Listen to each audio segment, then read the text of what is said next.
Oh yeah. He picked that name up so that he could use it to say it to her on air quotes accident, so that she can get all pissed off about it. Okay, so he is kind of naking her a little bit. He's like, I'm not saying something negative, but he's gonna say something to get her in a bad mood. It's probably one of the letters of the dentist. Yeah. Now we wait for the signal to flood the city with fucking monsters. Oh, that reminds me. I think the final cap to the year of Final Fantasy, we should play Barkley Shut Up and Jam Gaiden. Oh yeah, I could do that. 'Cause that's the best Final Fantasy in the past 10 years. And it's only like 4 hours long. Nice. Oh, that's great. Yeah, it's a very brief game. Only the first, like... It's only really, from what I've seen of it, it's really only, like, difficult while your character's at level 1. And even once you get your first level up, it just kind of... It's like, you're experiencing the story... The gameplay is just an engaging way to get through it. That's good. It is good. Because that's exactly what that game, is supposed to be and needs to be. All right. So you were talking about some things you were reading about this, like, do you know, like, is there a way to do this correctly or better? There are 3 possible outcomes that I'm aware of. I'm not entirely certain how to affect every aspect of it, but basically. Vivi can win, Freya can win, Zidane can win. Zidane can win if you do everything properly and kill that big beast that they just released. But I think Zidane has to get the killing blow on it because Freya joins you for that fight. Okay. By default, Freya will win, and you can change it in such a way to get it so that Vivi wins. So if you don't get enough points, Freya will win. Okay. If you go out of your way to kill all these monsters, get the killing blow on that big thing, Zidane will win. If you get Zidane knocked out and Freya knocked out in the fight with that big thing, Vivi will win. If Zidane wins, you get 5,000 gil. If Freya wins, you get a coral ring, which absorbs or nullifies thunder. I can't remember which. If Vivi wins, you get some sort of card. Look at this asshole using the princess as a prize without even... Yeah. And Vivi's not even like that kind of guy. Poor Vivi. But I don't know what Vivi's card is, but obviously we're not playing the card game. So, fuck that. So basically it's a choice between Zidane... read this real... Okay, Gil, an add-on, and a card. I imagine there was a long pause not there. even like the I want a Bahamut card, Just an card. Here's your flan. Like there are Magic the Gathering cards that were worth hundreds of dollars that if you could get as a reward for winning a tournament, you'd be rock hard if you were into Magic the Gathering. He just wants an card. So exactly, here's your flan, I guess. I had this in my pocket. Ooh. I won it off some asshole kid in the alley. So basically it's a choice between Zidane and Freya. Because you haven't done this in 10 plus years, it will probably be Freya who wins anyway, but it is more beneficial for her to win, because 5,000 gil isn't much in the long run, and we're kind of flush with cash right now anyway. The real reward that we want is the coral ring, because that's an accessory. We don't have any other accessories right now. Like I said, it absorbs or nullifies lightning, so we have some elemental defense. And I believe it teaches an ability. I don't remember what, but it is something that we can learn. And that's what Freya wins? That's for Freya winning. So it's worth fighting the monsters so that you can get some experience, some gil. Where do we go to start? Is it just fucking... Oh, God. Right now all I can really head to is the auto boost. So just head out to that. Normally, or at least when I played through this last year, I went out of my way to get... to make sure that the Zidane won, just because I want a pile of gil. But in order to do that, I also took him outside the city and leveled him up for a little while. Right now he's at like 7 or 8, and I don't know if that's quite enough to really last long enough and kill the monsters fast enough, because you're also under a time limit as well. So I would just fight for as long as you can. Yeah, just have fun with it, basically. Because it is a fun little side game. Like, this is great. This is a lot better than anything they did in 8. Which, that's not the highest bar.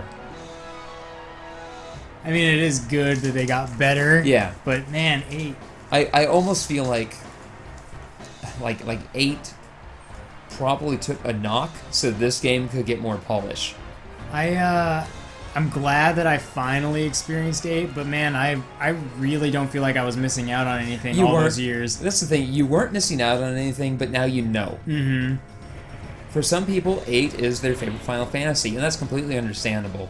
Because for a lot of people, that was their first Final Fantasy. Not 7, but 8. Because they heard probably all about 7. They're like, ooh, yeah. Like, if you were a year or two younger than you or I, then you're like, okay, you're coming up at the same age that, like, I was when I got my PlayStation, which is a good age to enter Final Fantasy, I think. Yeah. It's actually a great fucking age, 11 years old. But, they get 8, and I can see it being someone's favorite Final Fantasy. I wouldn't even knock them for that. Like, there is stuff there to like. It's just appraising it now as an adult. It doesn't have the strengths that its predecessors had, and its successor surpasses it in every fashion. Like, if I've been keeping kind of a soft list in my head of like, what are, as objectively as I can, what are the best Final Fantasies, and 8's rock at me? yeah, and 8 it's down there toward the bottom. And that's relative. I say worst Final Fantasy, it's still a very good game. It's still very good. Even the worst Final Fantasy on my list is 2. Just because of how impractical the whole... Like, you're already down to 64 health. Yeah. I wouldn't really waste potions on it, Just though. kind of let it Yeah, just run let its it happen. course. Yeah. Don't fight it. Let it happen. But where do these wild beasts come from? It's the hunt, old man. You knew this was going to happen. It's the purge. Get inside. It's basically the purge. And this old man is... What's this fucking bird doing? It's a bird. But, like, 2 is at the very bottom of my list, just because the way you level up in that game brings it to a grinding fucking halt. In a way that even 8's draw system doesn't do. But still, I think 8 is only one notch above 2. Does he get any offensive skills at any point? I don't think he gets any... He does, actually. I think he gets, like, Guild Toss, just throw money at the enemy, and some other stuff as well. But for the most part, it's like, flee, see what they have on them, get them to turn around so that you can get a back attack on them. Oh, well, that's cool, because back attacks give you more, right? Yeah, back attacks do double damage. But do you have to take that whole turn to turn them around and then come back again, or you do? But you can set it up for someone else, I suppose. Well, yeah, because the rest of your party can attack after that. So Zidane will turn them around, and then the rest of the party gets to attack. Like, in my head, I think the list of best Final Fantasies right now, we've played 1 through 8, barring 3, is 6, 7, 5. Yeah, I know. There might be a way to get in there, but here it goes. Yeah. Oh, I've never actually gone down here. Back attack. Yeah. No, probably not. No. It's not one of those RPGs where you click on the enemy from behind. It's like back attack. As cool as that would be. Yeah. But in my head right now, it goes like 6, 7, 5, 4, 1, 8, 2. 6, 7. And from like 6, best 7, down 5, to worst. Yeah. 4, 2. 6, 7, 5, 4, 1, 8, 2. Like one just has like some jank because it's so early, right? And it's very forgivable for that. If it had been made a bit later, I think they would have polished that out and it would be a bit higher on my list, maybe. For what it was doing at the time, though. Oh, it's real. There were other games of that scale. You had Dragon Warrior. You had I'd even say Link, Zelda 2. But yeah, it was very impressive what they were doing at the time. I'm glad that wasn't my entry point to Final Fantasy back when I had an NES and was very young, because that may have spoiled me on the series if I tried to engage with something that impenetrable as a small child. See, and I totally remember playing some Final Fantasy very young and just not getting it, obviously. But it wasn't until which one has Cecil? Oh, 4. Cecil 4, yeah. Whatever that was called in the United States, like 2. Yeah, that was my earliest memory of like actually sitting down and playing through a Final Fantasy. Yeah. And the year of Final Fantasy was very important to me because 7. Fuck, did you see that bird? Yeah, I know. Just like we were talking about earlier. What the fuck is wrong with birds, man? Especially Final Fantasy monster birds. The thing, I mean, and that little fox thing was bigger than Zidane. This takes you out of the city. Yeah, those fox things are huge. Like, the year of Final Fantasy has been important to me because 7 for the longest time has been my favorite, but I played the game so out of whack and played 7, 8, 6, 5, 9, a bit of 4, 10, 12, 10, 2, just this weird fucking order. And it'd been so long since I played many of them that I'm like, it's my favorite, but how does it really hold up? And replaying it along with all of its predecessors and now its successors, and playing it as an adult, I've been able to look at it and go, this is my favorite for good reason. Like, I can sit there and defend why it's my favorite. And you might be able to do that with 9 after we get through this one as well. So far, it's still my favorite. Yeah. Just purely, it's fun. I love the visuals and everything. And it's a remarkable visual achievement, especially for the PS1. And it's the first time I've mentioned that it feels fun to just control the character. But 7 is the one that is the biggest, like, oh shit, like it's way different than I ever really thought it was. There's so much going on there that you cannot appreciate as a child. Rat dude, get out of here. Like 7 has made the biggest transformation in my head to like 7 was always up there. Like 9's my favorite, but I love 7. I always have, and now after playing it again, I'm like, fuck, I even love it more. Like it's just. Well, again, there's a lot to appreciate there that you can only appreciate once you've had a certain amount of life experience, and you go, oh. Yeah, but and then as the story itself just makes a lot more sense as an adult. But 9, this game it's gorgeous. Even for a PS1 game, this is just gorgeous. It's fun. It's bursting with life and personality at every seam, in a way that, now that I think about it, 8 was visually bland, wasn't it? Oh yeah. Like it was kind of difficult to look at too. At times. Like oh god, I'm just thinking about Zell's leg. Yeah. His little just broomstick legs. It's like they realized a realistic style doesn't work on the PS1. It doesn't work, especially with Final Fantasy. And you could make that work with Final Fantasy. I feel like 7 made that kind of industrial look work whenever they had it. Like, Mako reactors, they look filthy and just grungy, but in a real appealing way where you're like, that's how I picture a fantasy energy reactor looking.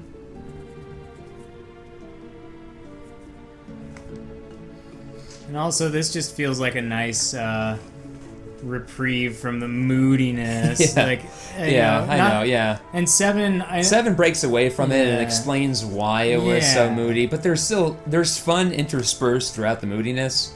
Where you have, it was just because again, Cloud does banter with his teammates / friends, whereas Squall, even after he kind of gets better, if you will, after he has his little chit chat with Renoa up on the spaceship in Spess, he still comes back down and he's just like, whatever. See, I always thought it was just a real big tragedy because anytime a character made any like growth, they never pursued it. Like Cypher like showed some really cool character traits never explored. Like, Squall starts to get a little bit better, goes right back, and it's just like, what the fuck, And there are a lot of things, and none of the other characters have any real character development going on either, I just realized. Neither character development nor a bit of character development, because it's important to distinguish between the two. Thank you, Super Eye Patch Wolf. You should really go watch his videos if you aren't, people. He explains character development is just explaining, how the character is through their actions, whereas character growth is how they change. And you don't necessarily have to have growth, but you do have to have at least character development in order to have compelling characters. So there is a bit of development where you see Zell's a hothead, Selphie is this, effervescent, bubbly gal who, even when her home has been bombed with missiles, is still trying to be upbeat to keep everyone's spirits up. I know. And then he's not even poisoned, right? No, he's not. Right? Yeah. She's just like, fuck, get out. Yeah. Get up. And guess what, Steiner? That weed you were smoking, that was oregano.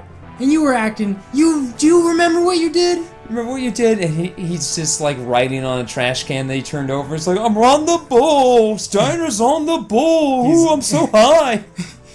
It's like that scene in Joe Dirt where he's in the house that he thought was a circus and it's getting bug bombed and he's got a little vacuum like on his dick or something. He's like naked, just swinging back and forth.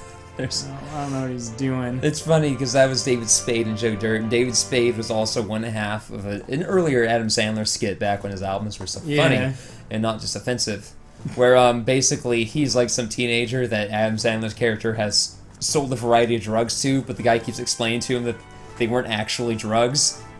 And he's like, oh man, I'm so wasted. He's like, yeah, you real drunk? Those beers I sold you, those get you drunk? Yeah, man, I tied off like 6 cans earlier. And it's like, yeah, that's real funny because it's Road Duels. That was non-alcoholic beer, so you can't be drunk. Oh man, it must be all that pot that I smoked. Oh, you mean that pot that I sold you? Yeah, man, I blazed up like 2 joints earlier, man. Oh yeah, the pot got you real high. Yeah, that was pencil shavings. I remember this. Yeah, and it just keeps doing that, and then you hear a gunshot, and I'm saying like, oh, he killed himself, and he runs over, and he's like, oh, buddy, how are you? He's like, oh, I'm dying, man. I'm seeing the white light. I'm seeing my grandma. He's like, oh, yeah, you kill yourself with that gun I sold you? Yeah, man, I'm going. Yeah, that's funny, because that's not a real gun. It's not a real gun, man. That's actual, like, comedy. It is. Adam Sandler, what happened? It's a premise that gradually escalates as a punchline, and then escalates after that, even. I like how they were all feasting. Yeah. And there's this big, like, disgusting king bug on the table. Like, they're just slopping away at this beef. Oh. Fantasy feasts always make me just so hungry. The fantasy food is the most delicious They always food. have this huge spread with a huge roasted bird. Some kind of other animal. Oh, let's not go here yet. Let's take a moment, go up to the mid-level. Let's go in the town. There's some shopping we gotta do. Yeah, we got some walking around money. Do you mind if I see the controller? Yeah, go for it. I think I remember where these things are. We might be able to synthesize some good items too. If I remember correctly, because we have those mage mashers, we should be able to get a weapon for. Oh yeah, like the double like we should be able to get his first. Together. We should be able to get his first Mach 2 razor. I believe it's called the Ogre or Exploder. No, Exploder is much later.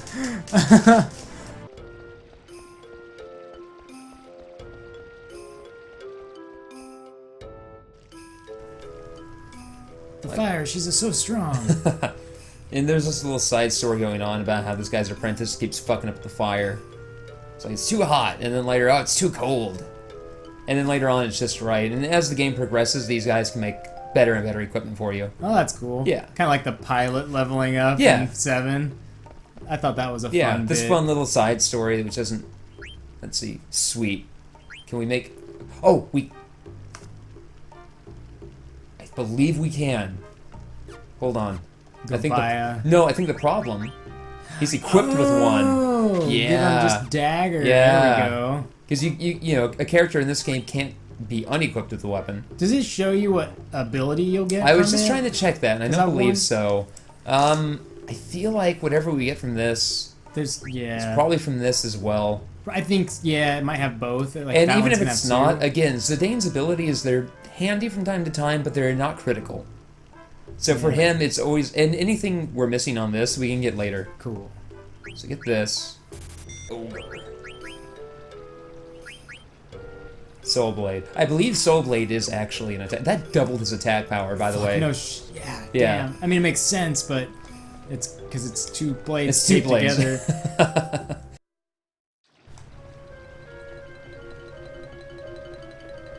I swear his head turned toward her as I ran by. Probably did. Yeah. So did a little like Leon look, like, oh, is there some fucking ribbon over there I gotta be? That's always a good. I always appreciate that in those types of survival horror games. You know, it's just crazy just thinking about how psychologically, I don't know, sound that is to have a character look at something and then you as a player goes, what are they looking at? Yeah. Like they just looked at something. Like what the fuck did they do that for? Tell me, Leon. it helps keep you immersed in a way that like a gleam on the item does not. It's like, what is this? Oh, they're looking at something. Oh, there we go. A key card. Even as your brain is desperately struggling to remain immersed in a world where the police department requires you to have like 2 rubies and knowledge of sliding block puzzles in order to just get into the bathroom. How big is this facility? Apparently, in one of the documents that you can find in Resident Evil 2, they try to explain that by saying that that's all like an anti-terrorism measure, where it's like, okay, everything is, not only is everything a pain in the ass to access, but hey, why is there ammo stored all over the place? And it's like, oh, in case of a terrorist attack, there's ammo at hand everywhere. That's dumb. Wouldn't the terrorists be able to get it then? There we go. Ooh, this one? Yeah, Serpent's Gate. Sounds cool. Serpent's Gate also sounds like a Spellgun song. Everything in Final Fantasy sounds like a Spellgun song. I'm starting to believe that Spellgun just played Final Fantasy a lot and then just did that. It's like Spellgun was just a couple of assholes who played through all the Final Fantasies in a row over the course of a year. Oh, sweet. A wired card. I don't think I've ever noticed that chest before. Oh, wrong gate. Shit. I'm dumb. So it wasn't the Serpent Gate? No, it's the other one, but I believe the other one also has a rad in it. Oh, Dragon's Gate. Oh, fuck. That's even radder. Yeah. Why wouldn't you just have 2 Dragon's Gates? I just have Dragon Gate A and Dragon Gate B. Or like the red Dragon Gate, the blue Dragon Gate. Although it did just occur to me that 3 Inches of Blood has a song called Snake Fighter, which is possibly the greatest name for a song ever. That's a really cool song name. That's a rad song name, and I love that song. And then like because I'm convinced it's actually about Conan the Barbarian, but even if it's not, it's still about a dude sneaking into a pagan altar to fight their snake god to the death. What's this guy got? It's just stuff. I don't need any of this shit. And they're singing about maintaining your grip on the thing's neck, even as its poison is flooding your veins, and just choking the life from it. And then like a year or 2 later, I think you had sent a link to Brian and I about the new like a zodiac sign that they were like, oh yeah, this the one. zodiac signs changed, and now like the one you, I, and Brian have, according to some dumb calendar, is totally just a snake dude fighter? like wrestling with a snake. You heading up here? Is this what's going on? No, you're heading to your right. Somewhere to your right. This forest? Oh shit. That's a grotto. We come here later. Right now, there's nothing. There is nothing better than you're really deep in the shit, and you're like, how am I gonna make it out of here? Then you kill like one more thing, and then you level up, and you're not only stronger now, but you're completely full on HP and MP, and you're like, oh, I'm gonna fuck everything else up.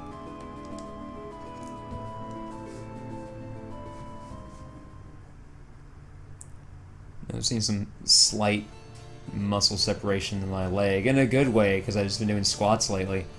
And I'm running into a stupid problem where my leg strength is beginning to surpass the amount of weight that I have. Damn it. So it's like, whereas even just 2 weeks ago, like I was just barely, I was getting like, you know, a good 6 reps 5 times with 225 pounds. Now it's like 10, 10, 10, 10, 10.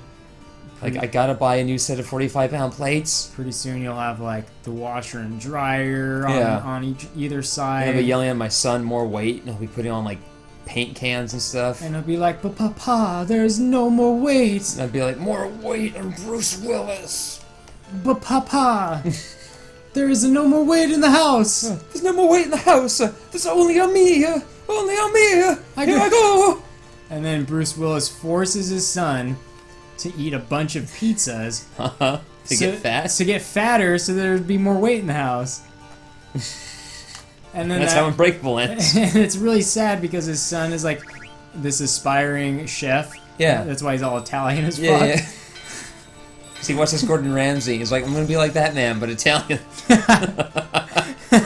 So where'd you get the Italian from? And so this ruins his love for pizza and everything. And because that's the only dish Italians can make. so it's really like, you know, the movie's called Unbreakable, but really it's about the spirit of a child and how it can be broken. Just gotta make him eat enough pizza.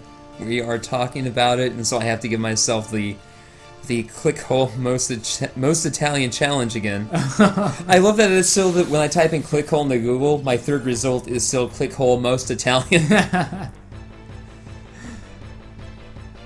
So I'll leave this battle in just while I read this fucking thing. We asked 22 librarians about the most Italian guy they ever had to find a book for.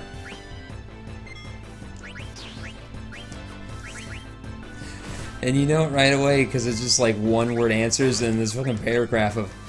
Okay, so there was this guy who came in about 2 years ago. He wore an all-white Italian chef's outfit, had an enormous Italian chef's mustache, at least 2, maybe 3 feet long. And the hat he wore, it was the platonic model of an Italian chef's hat, in my opinion. The most Italian-looking man I've ever seen or ever will see. He was also always kissing his fingers in the classic Italian fashion, although more violently, it would only take a break to ask me, "Where's the spaghetti book? Mamma mia, I needed the spaghetti book." His lips were scarred, and his fingers seemed to be permanently pruned because of all that Italian finger kissing. And if he owned a restaurant, I wanted no part of it, no matter how good it might be. Anyway, I was certain we didn't have anything called the spaghetti book, but he was persistent. I led him to the fiction section on the off chance it was there, and as soon as he got there, he found Dante's The Divine Comedy and started smiling. To him, this was the spaghetti book. Maybe because Dante was Italian? I'm still not totally sure. To thank me, he kissed me on both cheeks in the classic Italian fashion and pulled out a few big steaming bowls of spaghetti from behind my ear. I didn't eat them, obviously, but it was still nice. Yeah, he was the regular Mr. Italy for sure. Oh my gosh, like, the spaghetti book. Like, could you imagine a really panicked, a super Italian guy that's just like, "Where's the spaghetti book?" Like, I don't know. I don't know what that is. Yeah. Something else I appreciate about 9 that 8 almost completely lacked is how its narrative threads are actually tying together. Like, we've been seeing these fucking Harlequins around, and we've been seeing them with these black mages that are being made, and now we're learning, if not what their ultimate goal is, at least what they're doing with them, which is they are attacking the other nations of this continent. That purpose will be explained later on, because this game doesn't go out of its way, but it makes sure to actually tell you what's going on. Yeah, it's really nice when you know what's going on. It's so good when you know what's going on. It's like that's the whole point of a story. So Vivi's super pissed. Yeah, he is. You can tell by the 60 damage he did. Mm-hmm. Oh, I'm so angry. And bop. Oh, Vivi, you're so cute when you get mad. Aw. So I still haven't heard back from Ethel. We might have to just go to Good For You. Yeah, that's sounding pretty good for me right now. If we don't hear back from them by the end of this dungeon, let's just go to Good For You and Me. Oh, sure, that didn't kill that bug. Buggo. There we go. Oh, wow. Yeah, Berserk is the saddest ailment that I'm only just now being like, maybe I should utilize that from time to time in these games. Sometimes. Because I think about it, and it's like, how often do my characters just attack? And how Pretty nice, frequently. And then how nice would Right? it be to not have to select attack all the time? In Final Fantasy XII, I have Bosch just kitted out, all he does is physically attack. Like, the 2 jobs that I gave him, all they do is attack. Oh shit, that thing wants to kill me. Yeah. And so I gave him the Berserk bracers, so he's just constantly pissed off and hitting like a small truck. Small little handsome truck that Yeah. is. Oh wait, Bosch is the... Bosch is the former general guy. Yeah, so he's a much bigger, handsome, small truck. he's still pretty lithe because he's been in prison for 2 years, but he's still bigger, certainly, than Balthier, the most gorgeous man in all Final Fantasy. Like, Squall thinks he's so pretty. Laguna is so pretty. And then Balthier walks on, and they both just look like ugly fucks. And then Laguna's like, "Come on, Squall, let's go to the bar. Aw. At least we'll be really, really handsome there amongst all the other uggos." Yeah, and he goes there, and it's just like Cloud, and Lightning, and Terra. He's just like, "Ah, shit." Man, that'd be a sexy party, though. It'd be the sexiest party. I don't think Terra gets enough love. amongst the perverts. Let's be frank, amongst the perverts. Maybe everyone secretly feels guilty about if they think of Terra in that way. They're just like, you know what? I just can't do it. There's reasons to feel that way. Well, it depends on which part of the game you're placing your pornographic mangas. Oh, we had to kill those guys for the bell.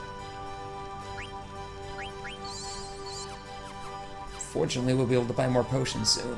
Which bell do we I think any of them give us another bell, so go right for the time being. Don't forget to like, subscribe, and ring the bell. Jesus Christ. Also comment. And share. That's right, we forgot the fifth one, share. The fifth element of our YouTube success. It's all on, what was that? you. Go back. Ah, fuck.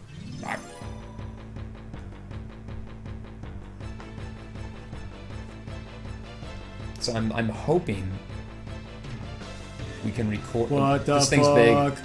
This thing's big. Oh, and it's not nearly as pretty from the front. No, it's not. Try blizzarding this thing because it's a snack.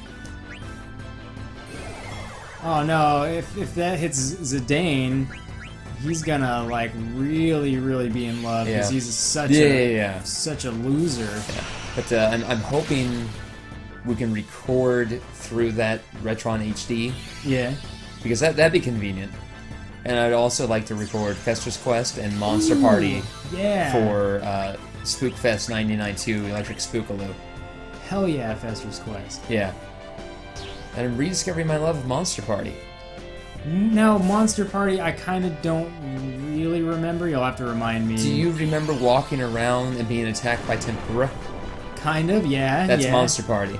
Nice. It's one of those games that I played it as a kid. Didn't own it, only rented it a couple of times. But I played it at a time when you're just starting to form permanent memories. And so I'm like, does this game exist? Or is it some weird dream that I had at some point? That's happened a lot. Yeah.